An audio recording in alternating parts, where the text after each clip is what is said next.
اعوذ باللہ من الشیطان الرجیم وقاسمہما انی لکما من الناصحین۔ شیطان نے آدم اور حوا کے پاس آ کر کے اس نے قسم کھائی کہ میں تم دونوں کے لیے خیر خواہ ہوں۔ پہلے وسوسہ ڈالا اور اس کے بعد آ کر کے اس نے جھوٹی قسم کا سہارا لے کر کے ان دونوں کو بھٹکا دیا، اور وہ دونوں اس درخت کے پاس چلے گئے جس درخت کے پاس جانے سے اللہ تعالیٰ نے منع کیا تھا، اور اس طرح یوں جنت جیسی عظیم نعمت سے محروم ہو کر کے دنیا میں اتار دیے گئے، اور یہاں ایک محدود وقت تک انہیں رہنا پڑا۔ تو اس طریقے سے شیطان کبھی نہیں چاہے گا کہ ہم کسی بھی بھلائی کو پا سکیں، یا اللہ رب العالمین کے جو اوامر ہیں یا جو نواہی ہیں ان کو ہم فالو کر سکیں۔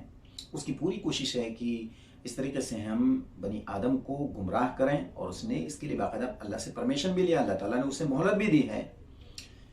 تو ہمیں چاہیے کہ اس آیت کریمہ کو سامنے رکھ کر کے ہم اس میں غور کریں۔ ایک تو شیطان کے پھندے میں نہ آئیں، اس کے بہکاوے میں نہ آئیں، اس کے وسوسے میں نہ آئیں، اور دوسری چیز کہ اگر کوئی اس طریقے سے قسم کھا کر کے اپنی بات منوانے کی کوشش کرے تو ہمیں چوکنا رہنا چاہیے، اس لیے کہ ہر قسم کھانے والا وہ سچا نہیں ہو سکتا ہے۔